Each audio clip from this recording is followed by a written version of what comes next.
पन्नगे च सुरेन्द्रे च कौशिके पाद संस्पृशि निर्विशेष मनस्काय श्री वीर स्वामिने नमः। श्री वीर स्वामिने नमः। परम आराध्य गुरुदेव के चरणों में वंदना। उपस्थित जिज्ञासु बंधुओं और बहनों, मंगल क्या है? परिवार, पैसा, पत्नी, पद, प्रतिष्ठा, पॉलिटिक्स, ये सब शब्द पी से स्टार्ट होते हैं। हमारे लिए ये सभी मंगल है। यदि घर का जो मुखिया है वो सोचे कि मैं जैसे सोचूं वैसा हो, वैसा सब स्वीकार करे तो मंगल है। नहीं, यदि कोई स्वीकार नहीं करे तो अमंगल है। एक बार पति और पत्नी, पति ने कहा कि मेरी पत्नी बिल्कुल शांत रहती ही नहीं है। पत्नी ने कहा कि मेरे पतिदेव हमेशा लेट आते हैं। तो पति ने कहा मैं इसलिए लेट जाता हूं ताकि उसकी सुननी न पड़े। पत्नी ने कहा कि वो लेट आते हैं इसलिए मुझे बोलना पड़ता है। यदि किसी को सुनाना पड़े तो व्यक्ति सोचता है मंगल है, ने किसी की सुननी पड़े तो अमंगल है। जब एग्जाम आती है तब मम्मी बच्चों को कहती है कि गांव में या शहर में साधु साध्वी विराजमान हैं, तो कहती है कि आज एग्जाम है तो साधु साध्वी से मंगल पाठ सुन लेना ताकि पेपर अच्छा जाएगा। मंगल पाठ जब कोई ओकेजन होता है, चाहे किसी का बर्थडे हो, किसी की शादी हो, घर का ओपनिंग हो, ऑफिस का ओपनिंग हो, तो हर भाई बहन चाहते हैं कि हम मंगल पाठ सुने। मैंने बहुत बार अनुभव किया, कोई भाई या बहन प्रवचन सुने या नहीं सुने, साधु साध्वी के दर्शन करे या नहीं करे, लेकिन मंगल पाठ अवश्य सुनते हैं। मंगल क्या? अरहत, सिद्ध, साधु और केवली भाषित धर्म। धर्म का मार्ग मंगल है, साधु मंगल है और अरहंत मंगल है, सिद्ध मंगल है। हर व्यक्ति इस चार की शरण स्वीकार करना चाहता है। कोई भी भाई बहन कमजोर व्यक्ति की शरण स्वीकार करना नहीं चाहता है। हर पत्नी चाहती है कि उसके पति योग्य हो, यानी कमजोर नहीं हो। हर माँ चाहती है कि उसका बेटा कमजोर नहीं हो। हर भाई चाहता है कि उसकी बहन कमजोर नहीं हो और बहन भी चाहती है कि अपना भाई कमजोर नहीं हो।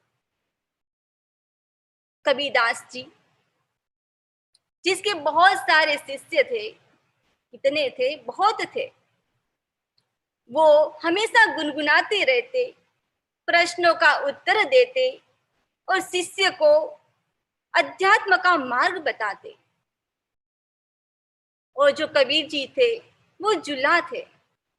वो कपड़ा बुनने का काम करते, कपड़े को बुनते और मार्केट में जाते और मार्केट में जाके क्या करते, कपड़े को बेचते और हर ग्राहक कपड़ा ले जरूरी नहीं है और पूरा श्रम करते और दोपहर का समय उसमें भी पसीना आता तो ये भी सहन करते।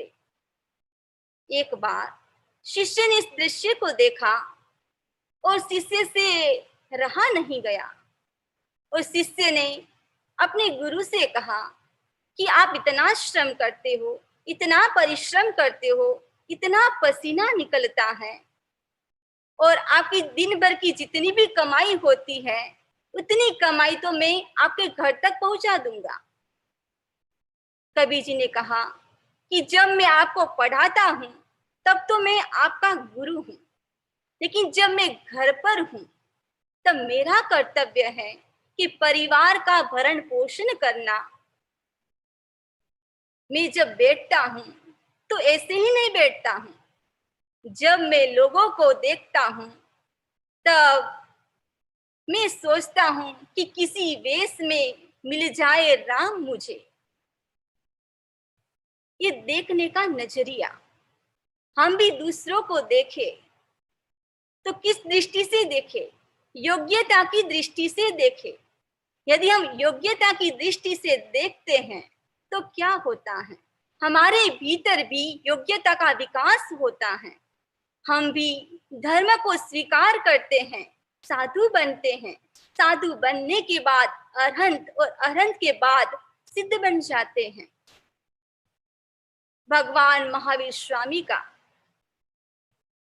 आगमन राजगृह नगरी में होता है और चैत्यवास में विराजते हैं। और राजा श्रेणिक ने जब ये समाचार सुने और राजा श्रेणिक वंदना करने के लिए अपने राज दरबार से प्रस्थान करते हैं।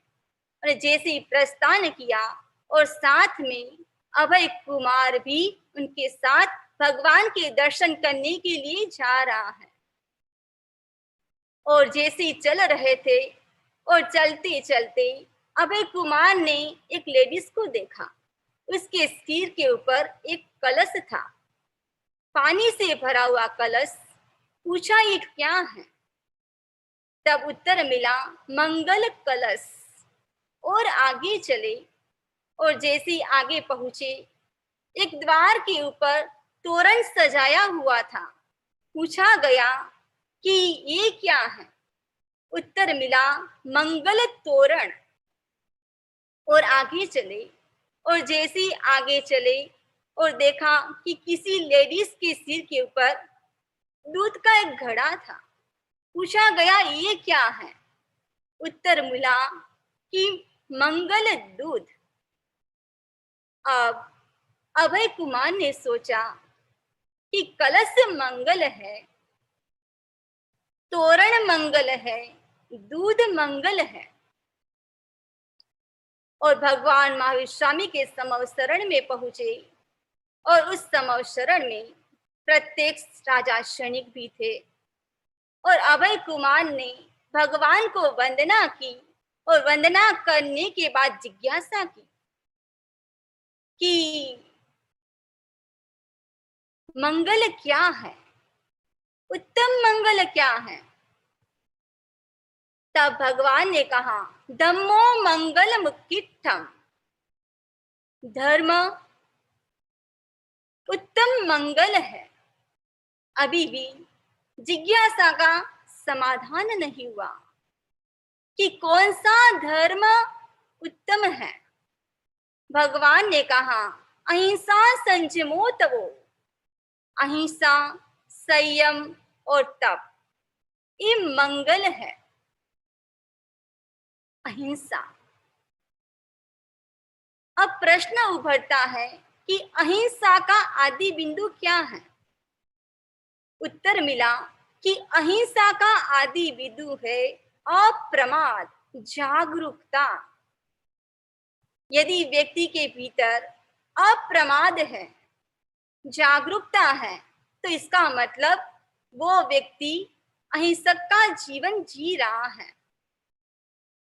भगवान महावीर की साधना का पहला सूत्र अप्रमाद।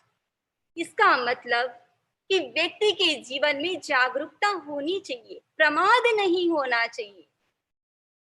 यदि प्रमाद है तो उसके जीवन में हिंसा भी है, चोरी भी है, अब्रह्मचर्य भी है और जो पदार्थ के प्रति जो आसक्ति है वो भी है। यदि प्रमाद नहीं है तो व्यक्ति के जीवन में ये कुछ भी नहीं है। अहिंसा का जीवन हर व्यक्ति के जीवन में होना चाहिए। कुछ भी क्रिया करे, व्यक्ति चले तो देख कर चले, व्यक्ति बैठे तो देख कर बैठे, व्यक्ति सोए तो भी बेड को देखकर सोए, व्यक्ति दरवाजा बंद करे तो भी विंडो को साइड से देखे, कोई जीव तो नहीं है। यदि भाई बहन ब्रश करते हैं तो जो वॉश बेसिन है उसको भी देखे कि वहां पर भी तो कोई जीव नहीं है। यदि आप खाना खाने के लिए डाइनिंग टेबल के ऊपर बैठते हो तो टेबल को भी देखे। बहनें किचन में काम करती हैं तो गैस को स्टार्ट करने से पहले गैस को भी देखे, कहीं पर कोई जीव तो नहीं है। यानी हर वस्तु की जागरूकता होनी चाहिए, प्रमाद नहीं होना चाहिए। यानी अहिंसा का जीवन अपने जीवन में उतरना चाहिए। अहिंसा हम देखें कि दुनिया में भी अहिंसा है। यदि हिंसा ही हिंसा होती तो इतने व्यक्ति कहाँ होते। कि अहिंसा है, हम देखते कि दुनिया में भी अहिंसा चल रही है। काफी भाई बहनों के भीतर अहिंसा है, अहिंसा का जीवन जीते हैं जिसके भीतर करुणा है।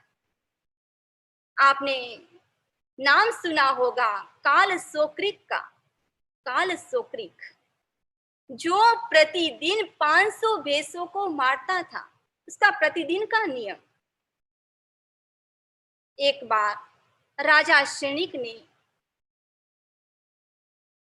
भगवान महावीर ने राजा शनिक से कहा कि यदि आप 5 बात में से कोई एक बात कर लो तो आपकी नरक टल सकती है।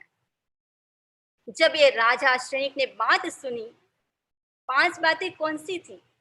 पहली बात थी कि जो कृपणा दासी है उसके हाथ से आप किसी को दान दिला दो। दूसरी बात थी जो काल सोक्रिक है प्रतिदिन 500 भैंसों को मारता है, उसकी हिंसा एक दिन के लिए बंद करवा दो। तीसरी बात पुण्य श्रावक की एक सामायिक खरीद लो। चौथी बात एक नवकाशी कर लो। और 5वीं बात थी कि आपकी दादी को भगवान के दर्शन करवा दो। अब राजा शनिक ने सोचा कि जो काल सोक्रिक है, जो प्रतिदिन हिंसा करता है, उसको हिंसा करने के लिए मना बोला, लेकिन वो तैयार नहीं हुआ तो उसको कुएं के अंदर, जो एकदम अंधेरा था, उसके अंदर रख दिया। लेकिन काल सोक्रिक ने क्या किया? अपने शरीर में से मेल निकाल कर 500 भैंसों को मारा। उसने द्रव्य तो हिंसा नहीं की, लेकिन भाव हिंसा कर ली। जब काल सोक्रिक की मृत्यु होती है, उसके बाद जो उसका पुत्र सुलस था उसको उत्तराधिकारी बनाना था, तो एक रस्म थी कि एक भैंसे को मारना। सुलस भगवान महावीर का श्रावक, और सबने कहा कि आपको एक भैंसे को मारना है। उसके हाथ में तलवार दी और सुलस ने कहा ये काम तो मैं नहीं कर सकता। उसने तलवार तो चलाई कि, लेकिन जो भैंस की जो गर्दन थी उसके ऊपर नहीं चलाई, अपने पैर के ऊपर चलाई और खून निकला।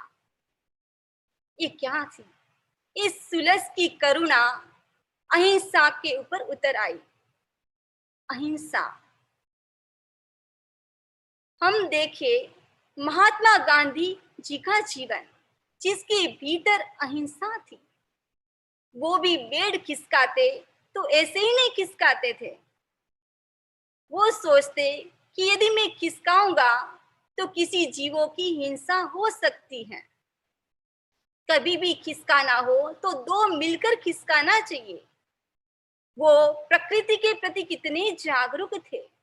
लेकिन आजकल हम देखते हैं कि व्यक्ति प्रकृति का कितना दोहन कर रहा है।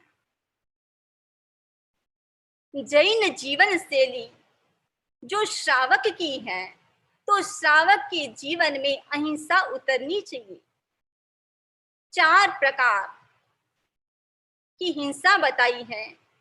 एक तो है हत्या, आत्महत्या, एक है पर हत्या, एक है भ्रूण हत्या और एक है प्रसाधन सामग्री से होने वाली हिंसा।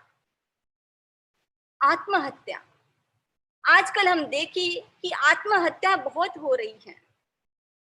जब एक समय था, उस समय में भी आत्महत्या हुआ करती थी, लेकिन इतनी मात्रा में नहीं हुआ करती थी।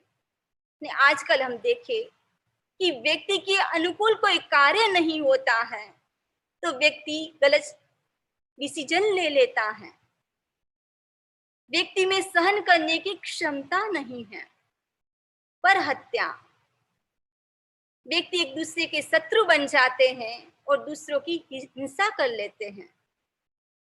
और है भ्रूण हत्या, आजकल भ्रूण हत्या भी बहुत हो रही है। ये करने से भी पंचेंद्रिय जीवों का वध होता है, इससे भी बचने का प्रयास करना चाहिए। और प्रसाधन सामग्री से होने वाली हिंसा,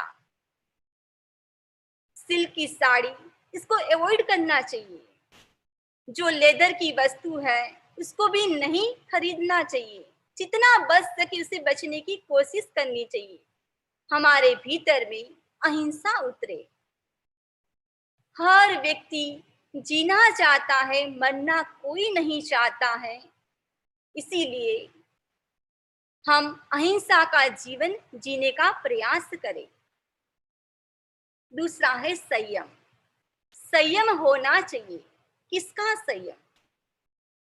खाद्य संयम, शरीर का संयम, इंद्रियों का संयम, वाणी का संयम, मन का संयम, कसाय का संयम और उपकरणों का संयम। सबसे पहला है खाद्य संयम। खाने का संयम होना चाहिए। जीभ की वासना जो है वो नियंत्रित होनी चाहिए। वो नियंत्रित नहीं है तो खाने का भी संयम नहीं है और अहिंसा का भी संयम नहीं है।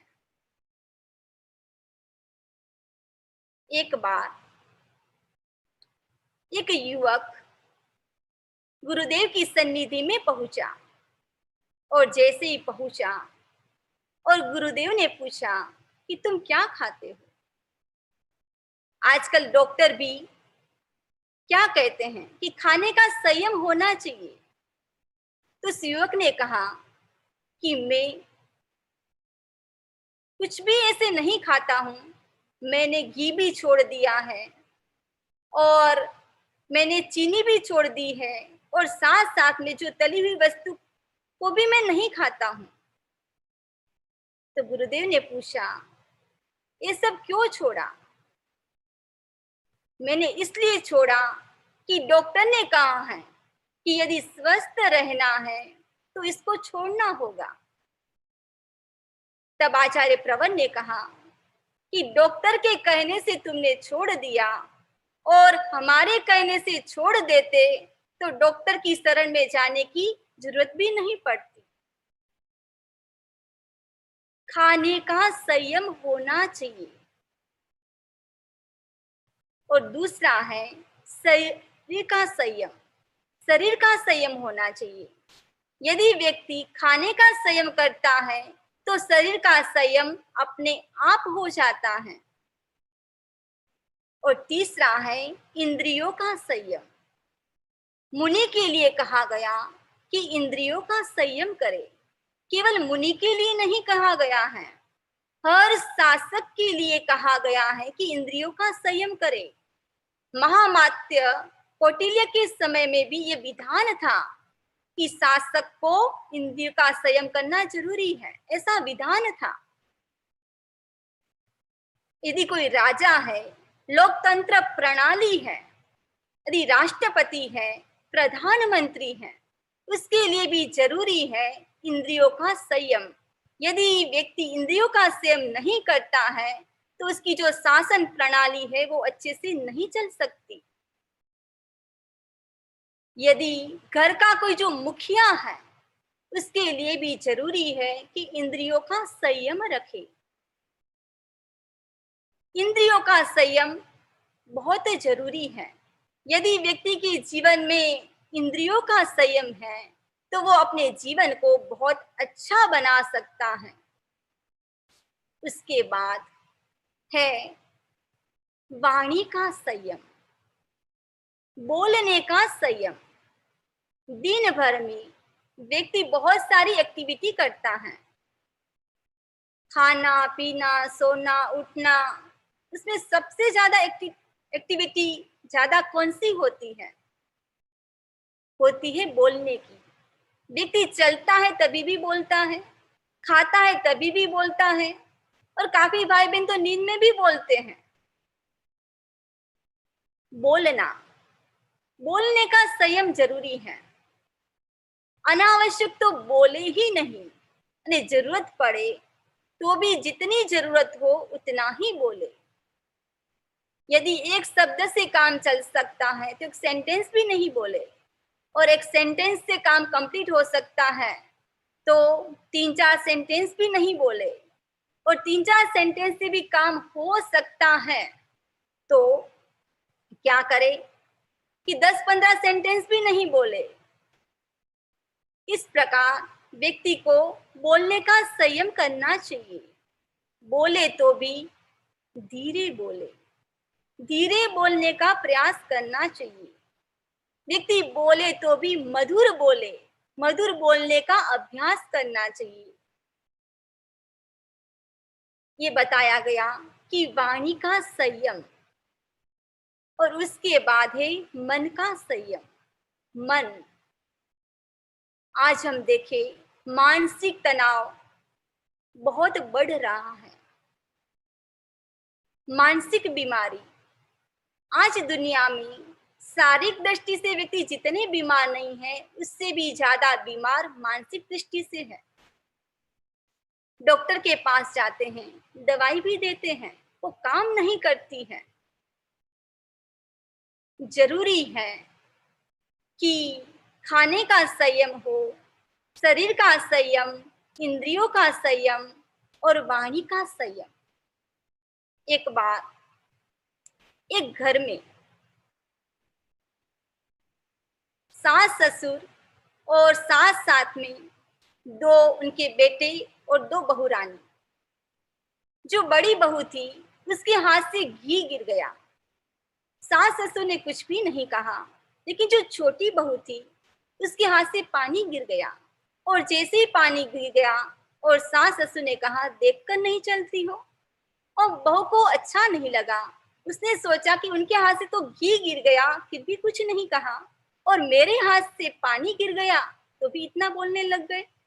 वो जाती अपने कमरे में और सो जाती हैं।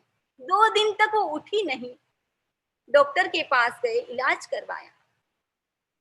अब डॉक्टर ने दवाई दी, काम नहीं कर रही है। काम कब करती? बीमारी तो शरीर में नहीं मन में है। यदि शरीर में बीमारी होती तो दवाई काम करती। मन की बीमारी, वैद्य जी आए, नाड़ी देखी, और जैसे ही नाड़ी देखी वैद्य जी ने कहा आज से मैं तेरा धर्म पिता हूं। और उस बहू ने अपनी सब बातें बता दी, और जैसे बात बताई और वैद्य जी ने उनके ससुर जी को कहा कि 10 मोती रोज पीस के देना है। और एक दिन जो नौकरानी थी वो दवाई लेकर आती है कि लेट कैसे आई। तब उस जो हेल्पर थी उसने कहा कि सेठ जी का नियम है कि प्रतिदिन सामायिक करना, और सामायिक के बाद कुछ भी मुंह में नहीं डालते हैं, सबसे पहले आपके लिए दवा रेडी करते हैं। बहू ने सोचा कि मैंने गलत ही सोच लिया कि मेरे प्रति कितना स्नेह है कि सामायिक करने के बाद कुछ भी नहीं लेते हैं, सबसे पहले मेरे लिए दवाई रेडी करते हैं। हमारा जो मस्तिष्क है वो मंदिर है, कोई डस्टबिन नहीं है। इसलिए जो भी नेगेटिव विचार आए उसको क्या करे, उसको डिलीट करे। नहीं, अच्छा प्रयोग है कि सुबह सुबह आप क्या करें, ओम की ध्वनि करें। ओम की वही 10 मिनट करने से जो नेगेटिव विचार है वो चले जाते हैं। मन का संयम, उसके बाद कसाय का संयम होना चाहिए हमारे जीवन में। क्रोध, मान, माया, लोभ, अभ्यास के द्वारा हम कसाय का भी संयम कर सकते हैं। और उपकरणों का संयम, मुनि के लिए कहा गया कि उपकरणों का संयम करे, ज्यादा उपकरण नहीं रखे। लेकिन गृहस्थ के लिए भी कहा गया है कि गृहस्थ भी उपकरणों का संयम करे। गृहस्थ बहुत ज्यादा उपकरण रखते हैं, घर में इतनी सारी वस्तु रखते हैं, यदि दूसरा घर बसाना हो तो वो भी बस जाए। यानी जितनी जरूरत है उतना ही घर में रखे। यदि ज्यादा है तो अच्छे से पलेवना भी नहीं होगी। 9 प्रकार के ग्रह बताए गए हैं। और 10वां ग्रह कौन सा है, क्या आप जानते हो? 10वां ग्रह है परिग्रह। उस परिग्रह से बचने का भी अभ्यास करे। व्यक्ति अपने जीवन में क्या करे? संयम, हर वस्तु का संयम करे। और तप भी अपने जीवन में होना चाहिए। तप को भी मंगल माना गया है। एक बार एक युवक मुनि के पास गया और मुनि ने कहा कि कुछ पदार्थ को छोड़ दो। उसने कहा ये पदार्थ तो मैं नहीं छोड़ सकता। तो मुनि ने कहा कोई बात नहीं, दूसरे कुछ पदार्थ को छोड़ दो। उसने कहा ये भी नहीं छोड़ सकता। तब उस युवक ने कहा यदि आपका इतना ही आग्रह है तो मुझे एक वस्तु का त्याग करवा दो। बोले कौन सा त्याग? बोले त्याग करने का ही त्याग करवा दो। यदि त्याग का ही त्याग करते हैं वो तो असंयम होता है। जीवन में क्या होना चाहिए? त्याग होना चाहिए। अहिंसा, संयम और तप, ये तीनों का त्रिवेणी संगम हमारे जीवन में होना चाहिए। मंगल पाठ, जैन परंपरा का सबसे अधिक प्रसिद्ध मंगल सूत्र, प्रत्येक शुभ कार्य में जिसका उच्चारण किया जाता है, ध्यान किया जाता है। 4 मंगल है, अरहंत, सिद्ध, साधु और धर्म। नमस्कार महामंत्र में 5 मंगल बताए गए हैं। और मंगल पाठ में जो 3 मंगल है वो तो नवकार मंत्र में भी है, पर धर्म को मंगल बताया गया है। कौन सा धर्म? वो है आत्मा का धर्म। जैसे इक्षु है, उसका सार क्या है? मधुरता। और तेल, जो तिल होते हैं उसका सार है तेल। और जो दूध है उसका सार है नवनीत। वैसे ही मंगल, उत्तम और शरण, उसका सार क्या है? उसका सार बताया गया है कि जो आत्मा का धर्म है वो है मंगल। आत्म शुद्धि साधनम मंगलम, जो आत्मा की शुद्धि होती है वो है मंगल। यानी आत्मा का जो धर्म है वो ही मंगल है। तो किसकी शरण में जाना है? आत्मा की शरण में जाना है। वो ही धर्म मंगल बताया गया है। तो इस प्रकार हमारे जीवन में अहिंसा, संयम और तप हो, तीनों का त्रिवेणी संगम हो, और उसके साथ साथ हम अपनी आत्मा की शरण में जाए। इसी आशा और विश्वास के साथ ओम अरहम, ओम अरहम।